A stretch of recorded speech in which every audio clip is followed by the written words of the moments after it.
Hello दोस्तों, कैसे हैं आप सब। मैं एक बार फिर आपके लिए एक न्यू क्लास लेकर आया हूं दोस्तों। आज की जो हमारी क्लास होगी वह बहुत ही इंपॉर्टेंट होने वाली है, क्योंकि सीबीसीटी का एग्जाम बिल्कुल नज़दीक आ गया है दोस्तों। आज पहली तारीख है और 15-16 तारीख से हमारे पेपर स्टार्ट हो जाएंगे। इसलिए अब जो मैं आपके लिए क्वेश्चन लाऊं, मैं मिक्सअप क्वेश्चन लाऊं। अगर आपको ये क्वेश्चन आते हैं तो बहुत अच्छी बात है, अगर नहीं आते हैं तो ये क्वेश्चन सीख लीजिए, क्योंकि इन्हीं की बेस पे क्वेश्चन आते हैं।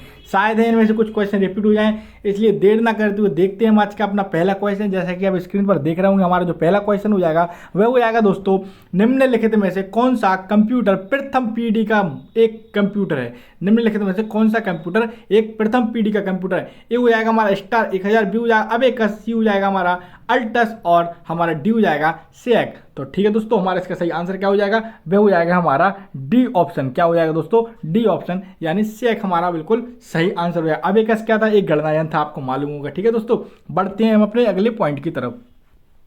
हमारा जो दूसरा क्वेश्चन हो जाएगा वह हो जाएगा, निम्नलिखित में से कौन सा वीडियो कोडेट का उदाहरण नहीं है। निम्नलिखित में से कौन सा वीडियो कोडेट का एक उदाहरण नहीं है। बिल्कुल न्यू क्वेश्चन है दोस्तों, आपको बहुत पसंद आएंगे, क्योंकि ये क्वेश्चन अभी तक आए नहीं है, इसलिए इनके आने की संभावना बहुत ही ज़्यादा बनती है, क्योंकि सीबीसीटी के पेपर में प्रीवियस क्वेश्चन कभी रिपीट नहीं होते हैं। ठीक है, तो यहाँ पर क्वेश्चन क्या है, निम्नलिखित में से कौन सा वीडियो कोडेट का एक उदाहरण नहीं है। ये हो जाएगा हमारा डिबेक्स और हमारा बी हो जाएगा XVID और हमारा सी हो जाएगा CSS और डी हो जाएगा WMB। हमारा जो इसका सही आंसर हो जाएगा वह क्या हो जाएगा, वीडियो कोडेट का एक उदाहरण कौन सा नहीं है, तो CSS नहीं है, CSS नहीं है। बाकी हमारे DIVX भी ये भी है, XVID भी ये भी है और हमारा WMB ये भी है, लेकिन कौन सा नहीं है दोस्तों, तो सी ऑप्शन नहीं है। कौन सा, सी ऑप्शन, यानी CSS। ठीक है, उम्मीद है आपको क्वेश्चन पसंद आ रहे होंगे। सेकंड क्वेश्चन की तरफ चलते हैं। थर्ड क्वेश्चन जो हमारा हो जाएगा वह हो जाएगा, निम्नलिखित डिवाइसों में से कौन सी डिवाइस कंप्यूटर एडेड डिजाइन जैसे एप्लीकेशनों के लिए उपयोग की जाती है। यहाँ पर एक क्वेश्चन यही बन जाता है, कौन सा क्वेश्चन, तो CAD का फुल फॉर्म क्या है, कई बार आपसे पूछ चुका हूँ। तो CAD का फुल फॉर्म होता है कंप्यूटर एडेड डिजाइन। ये भी आपसे डायरेक्ट क्वेश्चन में पूछा जा सकता है। तो क्या होता है दोस्तों, कंप्यूटर एडेड डिजाइन हमारा CAD का फुल फॉर्म हो जाता है। लेकिन यहाँ पर क्वेश्चन क्या पूछा गया, एक बार क्वेश्चन देख लेते हैं। निम्नलिखित में से डिवाइसों में से कौन सी डिवाइस कंप्यूटर एडेड डिजाइन जैसे एप्लीकेशनों में उपयोग की जाती है। ये हो जाएगा हमारा प्लॉटर, बी हो जाएगा प्रिंटर, सी हो जाएगा हमारा स्कैनर और हमारा डी हो जाएगा पेंट्रोग्राफ्स। हमारा जो इसका सही आंसर हो जाएगा क्या हो जाएगा दोस्तों, प्लॉटर, यानी फर्स्ट ही आंसर हमारा बिल्कुल सही हो जाएगा। कंप्यूटर एडेड डिजाइन जैसे एप्लीकेशन में उपयोग की जाती है प्लॉटर्स। ठीक है दोस्तों, बढ़ते हैं हम अपने अगले क्वेश्चन की तरफ। हमारा जो चौथा क्वेश्चन हो जाएगा वह हो जाएगा, निम्नलिखित में से कौन सा एक हार्ड डिस्क ड्राइव के प्रदर्शन को मापने का पैरामीटर नहीं है। क्वेश्चन क्या है, हार्ड डिस्क ड्राइव के प्रदर्शन को मापने का एक पैरामीटर नहीं है। ठीक है, देखते हैं। ए हो जाएगा एवरेज एक्सेस टाइम, बी हो जाएगा बॉड रेट और हमारा सी हो जाएगा एवरेज लेटेंसी और हमारा डी हो जाएगा डाटा रेट। हमारा जिसका सही आंसर हो जाएगा वह हो जाएगा बॉड रेट, यानी बी ऑप्शन हमारा बिल्कुल सही हो जाएगा। बढ़ते हैं अपने अगले क्वेश्चन की तरफ। हमारा जो पांचवा क्वेश्चन हो जाएगा वह हो जाएगा, निम्नलिखित में से कौन सा स्मार्ट कार्ड के बारे में सही नहीं है। ठीक है, ए ऑप्शन हो जाएगा हमारा, स्मार्ट कार्ड में एम्बेडेड माइक्रो प्रोसेसर होता है। बी हो जाएगा हमारा, स्मार्ट कार्ड में एम्बेडेड मेमोरी होती है। सी हो जाएगा हमारा, स्मार्ट कार्ड में माइक्रो प्रोसेसर में एक एम्बेडेड ऑपरेटिंग सिस्टम होता है और हमारा डी हो जाएगा, स्मार्ट कार्ड में एक बिल्ट इन ब्लूटूथ होता है। तो इनमें से कौन सा सही नहीं है, हमारा यही लास्ट ऑप्शन यानी डी ऑप्शन सही नहीं है। स्मार्ट कार्ड में एक बिल्ट इन ब्लूटूथ होता है, ये बिल्कुल गलत है दोस्तों। बाकी सही है, ये सही आप लोग देख लीजिए। निम्नलिखित में से स्मार्ट कार्ड के बारे में सही ऑप्शन कौन कौन से हैं ये आपसे पूछे जा सकते हैं। स्मार्ट कार्ड में एक एम्बेडेड प्रोसेसर माइक्रो प्रोसेसर होता है, बिल्कुल सही बात है। स्मार्ट कार्ड में एक एम्बेडेड मेमोरी भी होती है, ये भी सही बात है। और स्मार्ट कार्ड में माइक्रो प्रोसेसर में एक एम्बेडेड ऑपरेटिंग सिस्टम होता है, यानी ये तीन ऑप्शन बिल्कुल सही है, लेकिन ब्लूटूथ नहीं होता है, यानी हमारा डी ऑप्शन हमारा बिल्कुल गलत था। बढ़ते हैं हम अपने छठवें क्वेश्चन की तरफ। जो छठवां क्वेश्चन हो जाएगा वह हो जाएगा, बार कोड प्रणाली के संदर्भ में QR कोड का अर्थ है। बार कोड प्रणाली के संदर्भ में QR कोड का अर्थ है। ए हो जाएगा हमारा क्विक रेक्टिफिकेशन कोड, बी हो जाएगा क्विक रेमिटेंस कोड और हमारा सी हो जाएगा क्विक रिस्पांस कोड और डी हो जाएगा क्विक रिस्पेटर। ठीक है, रिस्पेटर कोड। तो हमारा इसको सही आंसर हो जाएगा, वो हो जाएगा सी ऑप्शन। क्या हो जाएगा दोस्तों, क्विक रिस्पांस कोड। क्या हो जाएगा, क्विक रिस्पांस कोड, यानी हमारा सी ऑप्शन बिल्कुल सही हो जाएगा। क्वेश्चन क्या था, बारकोड प्रणाली के संदर्भ में QR कोड का अर्थ क्या है, तो क्विक रिस्पांस कोड। क्या हो जाएगा, क्विक रिस्पॉन्स कोड। ठीक है, अब आपको समझ में आ गया होगा ये QR का कोड का फुल फॉर्म होता है, आपको याद होना चाहिए। बढ़ते हैं हम अपने 7वें क्वेश्चन की तरफ। तो 7वां क्वेश्चन हो जाएगा दोस्तों, वह हो जाएगा हमारा एक कंप्यूटर सॉफ्टवेयर जिसके लिए सॉफ्टवेयर पब्लिकेशन के पास सोर्स कोड के कॉपीराइट के रूप में बौद्धिक संपदा अधिकार सुरक्षित हैं को किस रूप में जाना जाता है। ये हो जाएगा फ्रीवेयर, सी हो जाएगा हमारा ओपन सोर्स सॉफ्टवेयर, और हमारा सी हो जाएगा प्रोप्राइटरी सॉफ्टवेयर, और डी हो जाएगा मालवेयर। हमारा जो इसका सही आंसर हो जाएगा क्या हो जाएगा, प्रोप्राइटरी सॉफ्टवेयर। क्या हो जाएगा, प्रोप्राइटरी सॉफ्टवेयर हो जाएगा, यानी सी ऑप्शन हमारा बिल्कुल सही हो जाएगा। बिल्कुल न्यू क्वेश्चन दोस्तों, पूछे जाने की इनकी अत्यंत संभावना बनती है, इसलिए आप इनको नोट भी कर सकते हैं और चाहे तो इनका स्क्रीनशॉट भी ले सकते हैं। हमारा हो जाएगा 8वां क्वेश्चन, निम्नलिखित में से कौन सा सोर्स कोड को एग्जीक्यूटेबल मशीन कोड में बदलता है। कौन सा सोर्स कोड को एग्जीक्यूटेबल मशीन कोड में बदलता है। ए हो जाएगा कंपाइलर, बी हो जाएगा पार्सर, सी हो जाएगा इंटरप्रेटर, और हमारा डी हो जाएगा एग्जीक्यूटेबल। तो कौन सा है जो सोर्स कोड को एग्जीक्यूटेबल मशीन में बदलता है, तो वह हो जाएगा कंपाइलर। ठीक है, क्या हो जाएगा, कंपाइलर। कंपाइलर और कंपाइलर, इंटरप्रेटर और असेंबलर ये क्या करते हैं, ये चेंज करने का काम करते हैं, लैंग्वेज चेंज करते हैं। ठीक है, हमारा यहाँ पर आंसर क्या हो जाएगा, सोर्स कोड को एग्जीक्यूटेबल मशीन में कौन बदलता है, तो कंपाइलर बदलता है। ठीक है, ए ऑप्शन हमारा बिल्कुल सही हो जाएगा। बढ़ते हैं हम अपने 9वें क्वेश्चन की तरफ। जो हमारा 9वां क्वेश्चन है, वो हो जाएगा हमारा ऑपरेटिंग सिस्टम शब्दावलियों में शब्द VFS यानी शब्द VFS किसका संक्षिप्त नाम है। तो यहाँ पर VFS का नाम बताना है, ऑपरेटिंग सिस्टम से रिलेटेड है, और यहाँ पर फुल फॉर्म किसका पूछा गया है, VFS का फुल फॉर्म पूछा गया। ए ऑप्शन हो जाएगा हमारा वर्चुअल फाइल स्टॉक, और हमारा बी हो जाएगा वोलेटाइल फाइल सिस्टम, सी हो जाएगा हमारा वर्चुअल फाइल सिंटैक्स, और हमारा डी हो जाएगा वर्चुअल फाइल सिस्टम। हमारा जो इसका सही आंसर हो जाएगा वे किसका फुल फॉर्म पूछा गया था, तो पूछा गया था VFS, किसका, VFS। तो इसका फुल फॉर्म क्या हो जाएगा, वर्चुअल फाइल सिस्टम। क्या हो जाएगा, वर्चुअल फाइल सिस्टम हमारा VFS का फुल फॉर्म हो जाएगा, यानी डी ऑप्शन हमारा बिल्कुल सही हो जाएगा। बढ़ते हैं हम अपने 10वें क्वेश्चन की तरफ।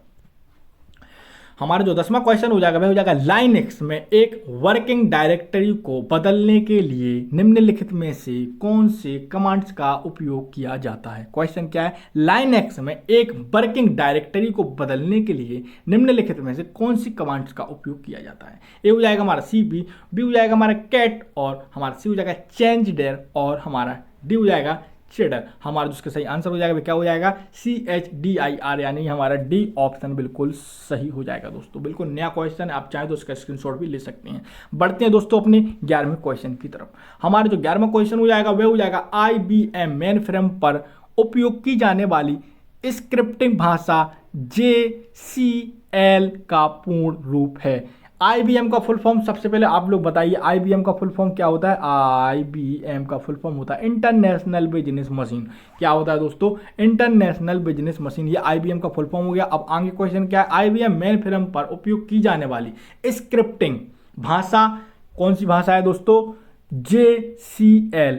JCL का पूर्ण रूप आपको बताना है, यानी JCL का आपको फुल फॉर्म बताना है। तो देखते हैं, ये हो जाएगा हमारा जॉब कंट्रोल लैंग्वेज, बी हो जाएगा जॉब कंसोलिडेशन लैंग्वेज, सी हो जाएगा हमारा जॉब कंपाइलेशन लैंग्वेज, डी हो जाएगा जॉब करेक्शन लैंग्वेज। हमारा जो इसका सही आंसर हो जाएगा क्या हो जाएगा दोस्तों, जॉब कंट्रोल लैंग्वेज। क्या हो जाएगा, जॉब कंट्रोल लैंग्वेज। किसका फुल फॉर्म है, ये JCL का फुल फॉर्म है, job control language. Job control language आपको बार बार इसलिए रिपीट करता हूं ताकि आपके माइंड में ये क्वेश्चन यहीं पर कैप्चर हो जाए, ताकि आप जब एग्जाम हॉल में बैठें तो डायरेक्ट एक बार क्वेश्चन पढ़ के इसका आंसर टिक कर दें। ठीक है, बढ़ते हैं हम अपने अगले क्वेश्चन की तरफ।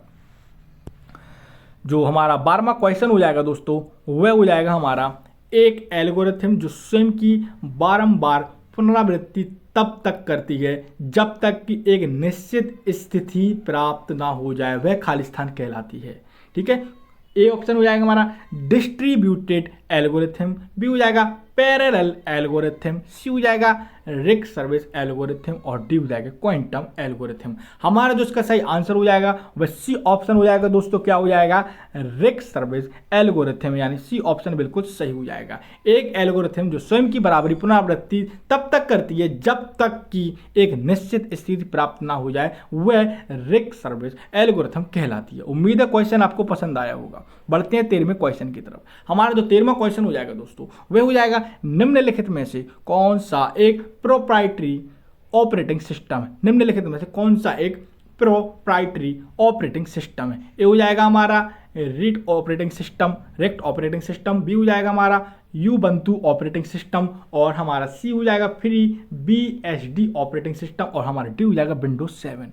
तो हमारा प्रोप्राइटरी ऑपरेटिंग सिस्टम कौन सा है? तो विंडोज 7 है। कौन सा है? विंडोज 7 है, यानी हमारा डी ऑप्शन बिल्कुल सही हो जाएगा। और ये किस प्रकार करते हैं? तो GUI यानी ग्राफिकल यूजर इंटरफेस पर ये सारे वर्क करते हैं। बढ़ते हैं अपने अगली क्वेश्चन की तरफ। जो हमारा 14वां क्वेश्चन हो जाएगा दोस्तों वह हो जाएगा उस लोकप्रिय प्रोग्रामिंग भाषा को पहचाने जिसका उपयोग मल्टीमीडिया वेब पेजों को बनाने के लिए किया जाता है। क्वेश्चन क्या है? उस लोकप्रिय प्रोग्रामिंग भाषा को पहचाने जिसका उपयोग मल्टीमीडिया वेब पेजों को बनाने के लिए किया जाता है। हमारा ए ऑप्शन हो जाएगा कोबोल, बी हो जाएगा हमारा जावा, सी हो जाएगा हमारा बेसिक और डी हो जाएगा असेंबलर। आपको मालूम होना चाहिए इसका आंसर। तो क्या है वह लैंग्वेज? कौन सी है? वह जावा है दोस्तों। क्या है? जावा हमारी वह लैंग्वेज है जिसको प्रोग्रामिंग भाषा को पहचाने और उस मल्टीमीडिया वेब पेजों को बनाने के लिए उपयोग किया जाता है। किसका किया जाता है? जावा का किया जाता है वेब पेजों को बनाने के लिए। ठीक है, बढ़ते हैं हम अपने अगले क्वेश्चन की तरफ। तो 15वां क्वेश्चन आप स्क्रीन पर देख रहे होंगे दोस्तों। 15वां जो हमारा क्वेश्चन है वो हो जाएगा विंडोज OS, यानी OS का फुल फॉर्म क्या होता है? Operating system. Windows operating system में टास्क मैनेजर यूटिलिटी को कौन से कीबोर्ड शॉर्टकट का उपयोग करके खोला जा सकता है? बहुत ही अच्छा क्वेश्चन है, बहुत ही इंपॉर्टेंट क्वेश्चन है, आप इसको नोट कर लें। क्वेश्चन क्या है? विंडोज ऑपरेटिंग सिस्टम यानी OS का फुल फॉर्म होता है operating system. Windows operating system में टास्क मैनेजर यूटिलिटी को कौन से कीबोर्ड की शॉर्टकट की उपयोग करके खोला जा सकता है? ये हो जाएगा शिफ्ट M, बी हो जाएगा अल्ट प्लस डेल, सी हो जाएगा हमारा शिफ्ट प्लस डेल और डी हो जाएगा control plus alt plus del. तो हमारा यही आंसर हो जाएगा control plus alt plus del. हमारा बिल्कुल सही आंसर हो जाएगा। आप चाहें तो इसको नोट कर सकते हैं या अगर आप स्क्रीनशॉट लेना चाहें तो स्क्रीनशॉट भी ले सकते हैं। दोस्तों अगर आप हमारे चैनल पर नए हैं तो प्लीज़ चैनल को सब्सक्राइब कीजिए और बेल आइकन को ऑन कीजिए। क्लास को ज़्यादा से ज़्यादा शेयर कीजिए क्योंकि आपके लाइक सब्सक्राइब से भी हम मोटिवेट होते हैं और आपके लिए डेली एक नया कंटेंट लेकर आते हैं। 16वां क्वेश्चन, नेटवर्क शब्दावली में DHCP का पूर्ण रूप है। यहाँ पर किसका फुल फॉर्म पूछा गया है? सबसे पहले तो DHPC। तो यहाँ पर क्या पूछा गया? DHPC का फुल फॉर्म पूछा गया। और एक क्वेश्चन और बनता है कि DHPC किससे रिलेटेड है? तो एक नेटवर्क से संबंध से रिलेटेड है। एक नेटवर्किंग शब्द है हमारा DHP। यहाँ पर फुल फॉर्म पूछा गया है तो देखते हैं DHP का फुल फॉर्म। ए हो जाएगा dynamic hop count protocol, B हो जाएगा dynamic host configuration protocol, C हो जाएगा dynamic host connection protocol, C हो जाएगा हमारा डी हो जाएगा हमारा डायनामिक हॉप कॉन्फ़िगरेशन प्रोटोकॉल। हमारा जिसका सही आंसर हो जाएगा वह हो जाएगा डायनामिक होस्ट कॉन्फ़िगरेशन प्रोटोकॉल। क्या हो जाएगा? Dynamic host configuration protocol. हमारा यानी बी ऑप्शन बिल्कुल सही हो जाएगा दोस्तों। क्या हो जाएगा? बी ऑप्शन, यानी हमारा DHP का फुल फॉर्म क्या हो जाएगा? Dynamic host configuration protocol. ठीक है, आपको समझ में आ गया होगा। ठीक है, DHCP। ठीक है दोस्तों, DHCP है। ठीक है, बढ़ते हैं हम अपने अगले क्वेश्चन की तरफ। हमारा जो 17वां क्वेश्चन हो जाएगा वह हो जाएगा निम्नलिखित में से कौन सा एक माइक्रोसॉफ्ट विंडोज स्टार्टअप प्रक्रिया की समस्या का निवारण करने के लिए प्रयोग किया जाता है? क्वेश्चन क्या है? निम्नलिखित में से कौन सा माइक्रोसॉफ्ट विंडोज स्टार्टअप की प्रक्रिया की समस्याओं का निवारण करने के लिए प्रयोग किया जाता है? ये हो जाएगा हमारा MSC।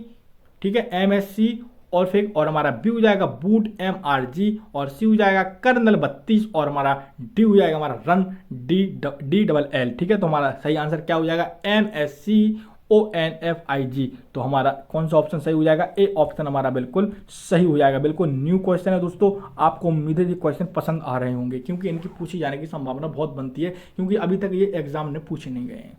बढ़ते हैं हम अपने अगले क्वेश्चन की तरफ।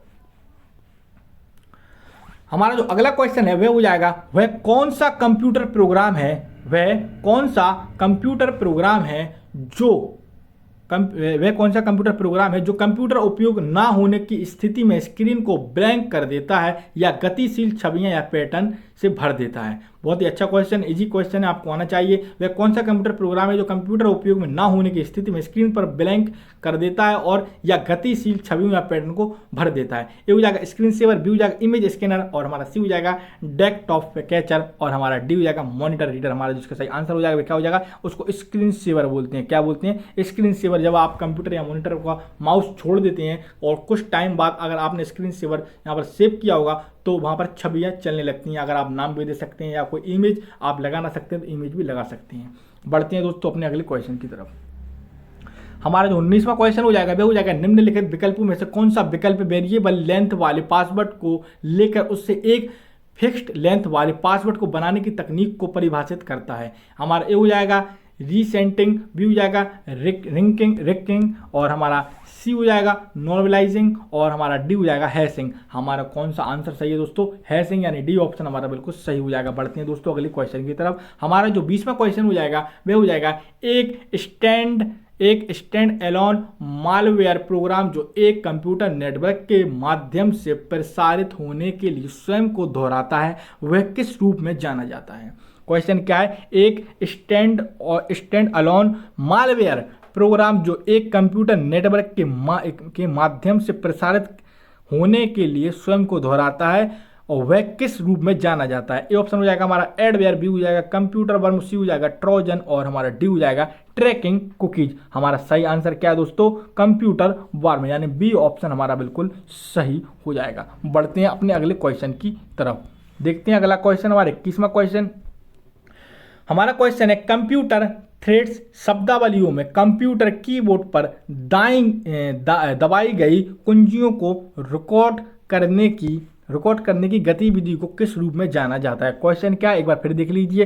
कंप्यूटर थ्रेड्स शब्दावलियों में कंप्यूटर कीबोर्ड पर दबाई गई कुंजियों को रिकॉर्ड करने की गतिविधियों को किस रूप में जाना जाता है? ए हो जाएगा हमारा कीबोर्ड असाइनमेंट और हमारा बी हो जाएगा कीबोर्ड टाइपिंग, सी हो जाएगा हमारा कीबोर्ड राइटिंग और डी हो जाएगा हमारा कीबोर्ड कैप्चरिंग। हमारा सही आंसर क्या हो जाएगा? कीबोर्ड कैप्चरिंग हमारा बिल्कुल सही आंसर हो जाएगा यानी डी ऑप्शन हमारा बिल्कुल राइट आंसर है। बढ़ते हैं अपने 22वें क्वेश्चन की तरफ। 22वां क्वेश्चन हमारा है विंडोज ओएस यानी विंडोज ऑपरेटिंग सिस्टम में एक पदानुक्रमित डेटाबेस जो ऑपरेटिंग सिस्टम एप्लीकेशन प्रोग्राम और हार्डवेयर के लिए लो लेवल सेटिंग को संग्रहित करता है वह किस रूप में जाना जाता है? ए ऑप्शन हो जाएगा हमारा एडमिनिस्ट्रेटिव टूल्स, बी हो जाएगा हमारा कंट्रोल पैनल, सी हो जाएगा हमारा रजिस्ट्री और डी हो जाएगा हमारा प्रोग्राम्स और फीचर और हमारा इसका सही आंसर हो क्या हो जाएगा? रजिस्ट्री यानी हमारा सी ऑप्शन बिल्कुल सही हो जाएगा। बढ़ते हैं दोस्तों अपने अगले क्वेश्चन की तरफ। हमारा जो अगला क्वेश्चन हो जाएगा वह हो जाएगा वह पद्धति जिसमें डिस्क स्पेस बचाने और नेटवर्क पर आसानी से और तेज से संचरण के लिए एक फाइल का लॉजिकल आकार कम किया जाता है वह पद्धति किस नाम से जानी जाती है? ए ऑप्शन हो जाएगा हमारा फाइल ट्रंकेशन, बी हो जाएगा हमारा फाइल ट्रांसफर, सी हो जाएगा हमारा फाइल सिंक्रोनाइजेशन और हमारा डी हो जाएगा फाइल कंप्रेशन। हमारा जो इसका सही आंसर हो जाएगा क्या हो जाएगा?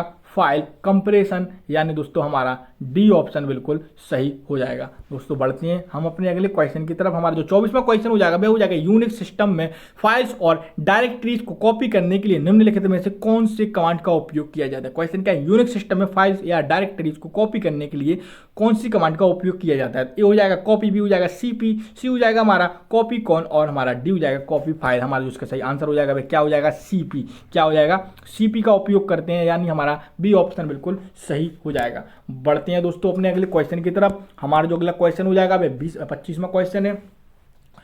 क्वेश्चन हमारा निम्नलिखित शब्दों में से कौन सा शब्द कंप्यूटर फाइल्स के साथ जुड़े मेटा डाटा का वर्णन करता है? क्वेश्चन क्या है? निम्नलिखित शब्दों में से कौन सा शब्द कंप्यूटर फाइल्स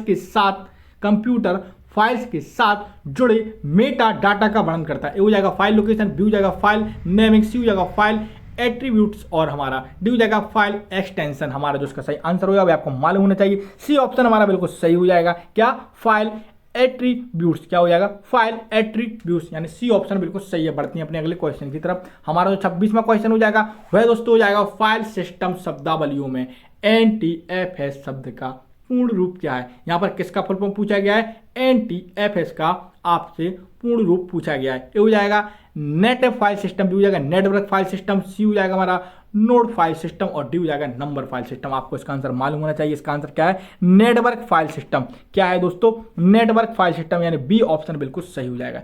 NTFS का फुल फॉर्म होता है network file system, network file system. बढ़ते हैं दोस्तों 27वें क्वेश्चन की तरफ। हमारा जो 27वां क्वेश्चन हो जाएगा वह आप स्क्रीन पर देख रहे होंगे। क्वेश्चन है हमारा, अमुद्रित डिजिटल दस्तावेज फाइल को अक्सर किस रूप से जाना जाता है।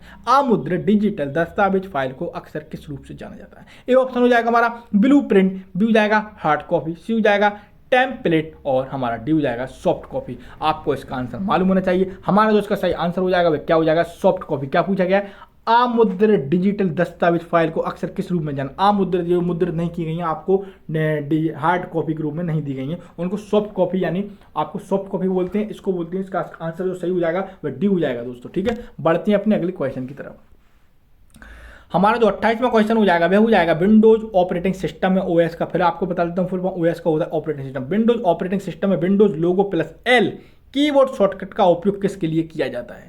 ठीक है, यहाँ पर क्वेश्चन क्या है, विंडोज ऑपरेटिंग सिस्टम में विंडोज लोगो, जो लोगो होता है उसका चिन्ह होता है, और प्लस एल की दबाने से या प्रेस करने से क्या होता है। डायरेक्ट इसका आंसर मैं आपको बता देता हूँ, कंप्यूटर को लॉक कर देगा। क्या कर देगा, कंप्यूटर को लॉक कर देगा। इसका सी आंसर हमारा बिल्कुल सही आंसर हो जाएगा। आप चाहें तो इसका स्क्रीनशॉट या नोट्स भी ले सकते हैं, क्योंकि ये एक शॉर्टकट की का क्वेश्चन है। ठीक है, बढ़ते हैं अपने अगले क्वेश्चन की तरफ। हमारा जो 29वां क्वेश्चन हो जाएगा आप स्क्रीन पर देख रहे होंगे। संख्यात्मक और सांख्यिकी गणना करने के लिए निम्नलिखित में से सॉफ्टवेयर एप्लीकेशन में से कौन से एप्लीकेशन का उपयोग करना सबसे उचित होगा। क्या क्वेश्चन है, संख्यात्मक और सांख्यिकी गणना करने के लिए निम्नलिखित सॉफ्टवेयर में से एप्लीकेशन सॉफ्टवेयर में से कौन सा एप्लीकेशन सॉफ्टवेयर सबसे बेस्ट या सबसे अच्छा माना जाता है। तो ए हो जाएगा डाटाबेस, बी हो जाएगा डॉक्यूमेंट प्रोसेसर, सी हो जाएगा ग्राफिकल पैकेज और डी हो जाएगा स्प्रेडशीट। इसका जो सही आंसर है क्या हो जाएगा, स्प्रेडशीट हमारा बिल्कुल सही हो जाएगा। गणना करने के लिए, सांख्यिकी काम करने के लिए स्प्रेडशीट सबसे बेटर माना जाता है। ठीक है, यानी हमारा डी ऑप्शन दोस्तों बिल्कुल सही हो जाएगा। बढ़ते हैं अपने 30वें क्वेश्चन की तरफ। हमारा जो 30वां क्वेश्चन हो जाएगा हो जाएगा ब्लिंकिंग पॉइंट को टेक्स्ट में आपकी स्थिति को दर्शाता है, उसे खाली स्थान कहते हैं। डायरेक्ट इसका आंसर आपको मालूम होता है, बहुत इजी है। कर्सर हमारा इसका सही आंसर हो जाएगा। ठीक है, बढ़ते हैं दोस्तों अपने अगले क्वेश्चन की तरफ। 31वां क्वेश्चन आप स्क्रीन पर देख रहे होंगे दोस्तों। हमारा जो 31वां क्वेश्चन है वह हो जाएगा, आप खाली स्थान का उपयोग सिलेक्टेड टेक्स्ट को कॉपी करने के लिए और खाली स्थान का उपयोग एक डॉक्यूमेंट को पेस्ट करने के लिए किया है। सबसे पहले क्या पूछा गया है, आप खाली स्थान का उपयोग करके सिलेक्ट करके, सिलेक्ट किससे होता है, सिलेक्ट करके कॉपी करने के लिए कॉपी किससे होता है, कंट्रोल प्लस एस से कॉपी, सॉरी दोस्तों, कंट्रोल प्लस सी से होता है कॉपी, और पेस्ट किससे होता है, कंट्रोल प्लस भी से पेस्ट होता है। डायरेक्ट इसका आंसर आपको मालूम चाहिए। यहाँ पर ए ऑप्शन हमारा बिल्कुल सही हो जाएगा। बढ़ते हैं हम अपने 32वें क्वेश्चन की तरफ। कॉपी किससे होता है, कंट्रोल प्लस सी, और पेस्ट किससे होता है, कंट्रोल प्लस भी से, यानी हमारा ए ऑप्शन बिल्कुल सही हो जाएगा। बढ़ते हैं अपने 32वें क्वेश्चन की तरफ। जो 32वां क्वेश्चन हो जाएगा वह हो जाएगा, वर्ड में खाली स्थान विशेषता स्वचालित रूप से कुछ स्पेलिंग, टाइपिंग, कैपिटलाइजेशन या व्याकरण त्रुटियों को सही करती है। वर्ड में खाली स्थान विशेषता स्वचालित रूप से कुछ स्पेलिंग, टाइपिंग, कैपिटलाइजेशन या व्याकरण त्रुटियों को सही करती है। ये हो जाएगा ऑटो फिक्स, बी हो जाएगा ऑटो स्पेस, ऑटो स्पेल, और हमारा सी हो जाएगा ऑटो मार्क, और डी हो जाएगा ऑटो करेक्ट। हमारा जो इसका सही आंसर हो जाएगा क्या हो जाएगा दोस्तों, ऑटो करेक्ट। क्या हो जाएगा, ऑटो करेक्ट, यानी हमारा डी ऑप्शन सही हो जाएगा। क्वेश्चन क्या था, वर्ड में ऑटो करेक्ट की विशेषता है कि स्वचालित रूप में कुछ स्पेलिंग, टाइपिंग, कैपिटलाइजेशन या कुछ अन्य व्याकरण त्रुटियों को सही कर देता है। कौन कर देता है, ऑटो करेक्ट, यानी डी ऑप्शन हमारा बिल्कुल सही हो जाएगा। बढ़ते हैं दोस्तों अपने अगले क्वेश्चन की तरफ। हमारा जो 33वां क्वेश्चन हो जाएगा आप स्क्रीन पर देख रहे होंगे, निम्नलिखित में से कौन सा एमएस ऑफिस का सूट का भाग नहीं है। निम्नलिखित में से कौन सा एमएस ऑफिस सूट का भाग नहीं, ये हो जाएगा वर्ड, भी हो जाएगा वर्ड पैड, सी हो जाएगा एक्सेल, डी हो जाएगा पावर पॉइंट। तो कौन सा नहीं है, वर्ड पैड नहीं है। कौन सा नहीं है, वर्ड पैड। बाकी वर्ड है, एक्सेल है, पावर पॉइंट है, और क्या पूछा गया, नहीं है, तो वर्ड पैड नहीं है, यानी बी ऑप्शन हमारा बिल्कुल सही हो जाएगा। बढ़ते हैं दोस्तों अपने अगले क्वेश्चन की तरफ। हमारा जो 34वां क्वेश्चन हो जाएगा वह हो जाएगा, जब एमएस वर्ड फाइल को स्प्रेडशीट इंसर्ट की जाती है तो उस समय बैकग्राउंड में निम्नलिखित में से कौन सी तकनीक का कार्य करती है। ए हो जाएगा हमारा OLE, बी हो जाएगा OXML, और बी हो जाएगा PDP, और डी हो जाएगा हमारा MTP। तो वह कौन सी तकनीक काम करती है, OLE। कौन सी करती है, OLE, यानी ए ऑप्शन हमारा सही हो जाएगा। क्वेश्चन क्या था, जब एमएस वर्ड में फाइल में स्प्रेडशीट इंसर्ट की जाती है तो उस समय बैकग्राउंड में निम्नलिखित में से कौन सी तकनीक काम करती है। तो कौन सी करती है, OLE करती है, यानी ये ऑप्शन हमारा बिल्कुल सही हो जाएगा। बढ़ते हैं दोस्तों अपने 35वें क्वेश्चन की तरफ। जो 35वां क्वेश्चन हो जाएगा वह हो जाएगा निम्नलिखित में से कौन सा विकल्प वर्ड डॉक्यूमेंट के बारे में सही नहीं है। डायरेक्ट इसका आंसर मैं आपको बताऊंगा या आपको ऑप्शन भी चलो बता देता हूँ। निम्नलिखित में से कौन सा विकल्प वर्ड डॉक्यूमेंट के बारे में सही नहीं है, गलत बताना। ये हो जाएगा नीला रेखांकित शब्द की स्पेलिंग सही है लेकिन वाक्य के लिए यह शब्द सही प्रतीत नहीं होता है। बी हो जाएगा हरा रेखांकित, हरा रंग किसके लिए होता है, व्याकरण में संशोधित की आवश्यकता। और लाल रंग किसके लिए होता है, शब्द विन्यास यानी स्पेलिंग में त्रुटि हो सकती है। और पीला रंग पैराग्राफ फॉर्मेटिंग में त्रुटि हो सकती है। तो इसके बारे में क्या गलत है, हमारा डी गलत है। क्या है, पी किसके लिए कहा गया है यहाँ पर, पी रेखांकित पैराग्राफ में फॉर्मेटिंग में त्रुटि हो सकती है, यानी यही गलत है हमारा। कौन सा गलत है, हमारा डी ऑप्शन दोस्तों बिल्कुल गलत है हमारा, ये वाला ऑप्शन हमारा सही हो जाएगा। ठीक है, बाकी नीला रंग किसके लिए प्रतीत करता है, नीला रंग करता है कि स्पेलिंग सही है लेकिन वाक्य के लिए प्रतीत सही नहीं होता। ठीक है, और हमारा हरा रंग किसके लिए, व्याकरण में संशोधित की आवश्यकता है। और लाल रंग स्पेलिंग में त्रुटि है, लेकिन यहाँ पर पूछा क्या गया है, इसमें से सही नहीं है, तो डी ऑप्शन हमारा बिल्कुल सही नहीं है। ठीक है, बढ़ते हैं अपने 36वें क्वेश्चन की तरफ। निम्नलिखित में से कौन सा वर्ड टेम्पलेट एक्सटेंशन के लिए वैध नहीं है। तो एक्सटेंशन के लिए वैध दिखते हैं, कौन सा नहीं, ए हो जाएगा डॉट और बी हो जाएगा हमारा .d.x और हमारा फिर हो जाएगा डॉट्स और हमारा डी हो जाएगा डॉट में यानी .m। तो हमारा कौन सा सही नहीं है, इसमें हमारा सही नहीं है .dots यानी ये वाला हमारा सही नहीं है। सी ऑप्शन हमारा बिल्कुल गलत है। ठीक है, वैध नहीं है, ये हमारा सही माना जाएगा। बढ़ते हैं अपने 37वें क्वेश्चन की तरफ। हमारा जो 37वां क्वेश्चन है आप स्क्रीन पर देख रहे होंगे दोस्तों। 37वां जो क्वेश्चन है वह हो जाएगा हमारा, जब एक एक्सेल स्प्रेडशीट को, इतनी बड़ी लैंग्वेज में क्वेश्चन पूछे जाते हैं, जब एक एक्सेल स्प्रेडशीट को MS वर्ड में एक ऑब्जेक्ट के रूप में एम्बेडेड किया जाता है तो उसके लिए निम्नलिखित में से कौन सा सही है। डायरेक्ट इसका आंसर आपको सही बता देता हूँ, बी ऑप्शन हमारा सही हो जाएगा। क्या है दोस्तों, बी ऑप्शन हमारा बी है हमारा, यदि सोर्स एक्सेल स्प्रेडशीट को मॉडिफाई किया जाता है तो वर्ड फाइल में जानकारी अपडेट हो जाती है, यानी हमारा बी ऑप्शन बिल्कुल सही हो जाएगा दोस्तों।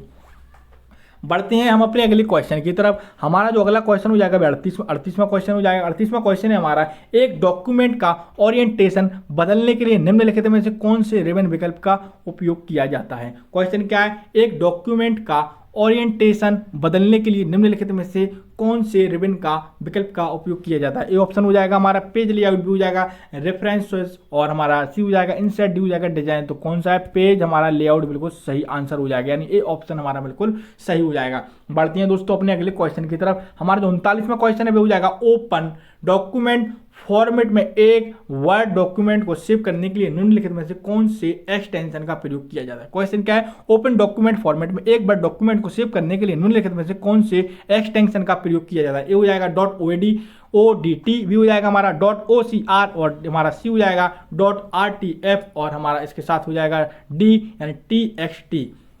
तो देखते हैं हमारा जो इसका सही आंसर क्या है दोस्तों, हमारा ए ऑप्शन बिल्कुल सही हो जाएगा, यानी ODT हमारा बिल्कुल सही आंसर हो जाएगा। बढ़ते हैं दोस्तों अगले क्वेश्चन की तरफ।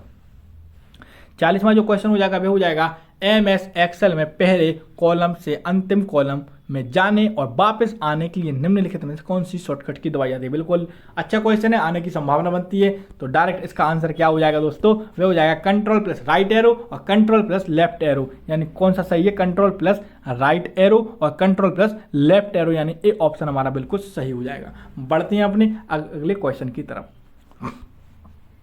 हमारा जो 41वां क्वेश्चन हो जाएगा वह हो जाएगा, एक फॉर्मूला से अलग अलग हिस्से की जांच करके उसे चरणबद्ध तरीके से डिबग करने और उसका विश्लेषण करने को क्या कहा जाता है। आपको डायरेक्ट इसका आंसर अब मैं आपको बताता चलूंगा। हमारा बी ऑप्शन बिल्कुल सही हो जाएगा, यानी क्वेश्चन का आंसर क्या है, बी है एवल्यूटेड फॉर्मूला। क्या हो जाएगा, एवल्यूटेड फॉर्मूला, यानी हमारा बी ऑप्शन बिल्कुल सही हो जाएगा। बढ़ते हैं दोस्तों 42वें क्वेश्चन की तरफ। 42वें क्वेश्चन है, एक्सेल एक्सपेंशन यानी पावर पॉइंट 210 का परिणाम मूल्य क्या होगा, 1024 होगा। क्या होगा, 1024 हमारा इसका सही आंसर हो जाएगा। बढ़ते हैं अपने अगले क्वेश्चन की तरफ। एक्सेल एक्सप्रेशन मंथ 4/4/1997 का परिणाम मूल्य क्या होगा, तो 4 होगा। क्या होगा, 4 होगा, यानी हमारा बी ऑप्शन बिल्कुल सही हो जाएगा। और हमारा 44वां क्वेश्चन, एक गोदाम के लिए एक उत्पादक की क्रय सूची तैयार की जा रही है जिसे 2 प्रोडक्ट आईडी जैसे कि प्रोडक्ट आईडी एक जैसी नहीं हो सकती है। निम्नलिखित फीचर्स में से कौन सा फीचर्स डुप्लीकेट प्रविष्टियों को चिन्हित करेगा?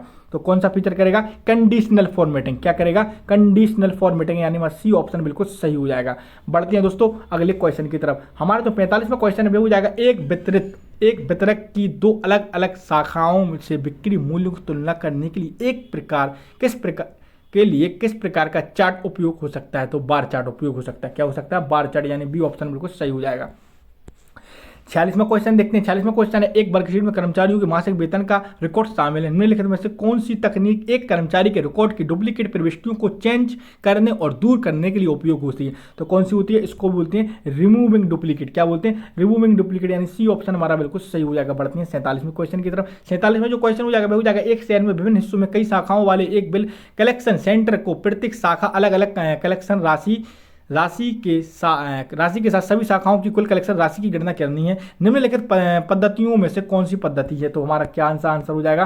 वो हो जाएगा सब टोटल। क्या हो जाएगा? सब टोटल, यानी डी ऑप्शन हमारा बिल्कुल सही हो जाएगा। 48वां क्वेश्चन है, निम्नलिखित में से कौन सा विकल्प एक्सेल फाइल का एक्सटेंशन नहीं है? तो कौन सा नहीं है? SLX। कौन सा नहीं है? SLX, ये हमारा फाइल का एक्सटेंशन नहीं है। किसका? एक्सेल का, यानी हमारा ए ऑप्शन बिल्कुल सही हो जाएगा। बाकी जो एक्सेल शुरू में सारे हमारे एक्सेल की फाइल की एक्सटेंशन है। ठीक है, बढ़ते हैं 49वें क्वेश्चन की तरफ। हमारा जो 49वां क्वेश्चन हो जाएगा एक्सेल 2010 और बाद के संस्करणों में जारी किया गया एक छोटा सा चार्ट जिसे एक वर्कशीट में सेल रखा जाता है, उसे किस नाम से जाना जाता है? तो उसे जाना जाता है स्पार्क लाइन के नाम से जाना जाता है। किस नाम से जाना जाता है? स्पार्क लाइन के नाम से जाना जाता है। आप इसको नोट कर लीजिए, अच्छा क्वेश्चन है। बढ़ते हैं अपने अगले क्वेश्चन की तरफ। हमारा जो आज का लास्ट क्वेश्चन है वो हो जाएगा Excel function trim Excel data. तो इसका जो सही आंसर हो जाएगा वे आप देख सकते हैं। क्या हो जाएगा दोस्तों? वे हो जाएगा हमारा डी, यानी दोनों शुरू से वाइट स्पेस की टर्म करता है और शब्दों के बीच स्पेस को अवरुद्ध करता है। ठीक है दोस्तों, लास्ट क्वेश्चन जो हमारा है 52 क्वेश्चन है। तो 51वां हमारा जो क्वेश्चन हो जाएगा टेलनेट एक एप्लीकेशन लेयर प्रोटोकॉल है जिसका अर्थ टेलनेट। ठीक है दोस्तों, टेलनेट एक एप्लीकेशन लेयर प्रोटोकॉल है जिसका अर्थ क्या है दोस्तों? Teletype network. क्या है दोस्तों? टेली टाइप नेटवर्क, यानी बी ऑप्शन हमारा बिल्कुल सही हो जाएगा। आज के लास्ट क्वेश्चन हमारा 52 क्वेश्चन हुए हैं। इंटरनेट द्वारा कई उपयोगकर्ताओं और या सिस्टम के बीच फाइल्स और डॉक्यूमेंट्स के शेयरिंग, प्रोसेसिंग और मैनेजमेंट को क्या कहा जाता है? तो क्या कहा जाता है दोस्तों? उनको कहा जाता है ऑनलाइन कोलैबोरेशन। क्या कहा जाता है? Online collaboration. दोस्तों उम्मीद है दोस्तों आपको क्लास पसंद आई होगी। आज के लिए दोस्तों इतना ही, बाकी मिलते हैं अपनी अगली क्लास में। तब तक के लिए दोस्तों नमस्कार। अगर आप हमारे चैनल पर नए तो प्लीज चैनल को सब्सक्राइब कीजिए।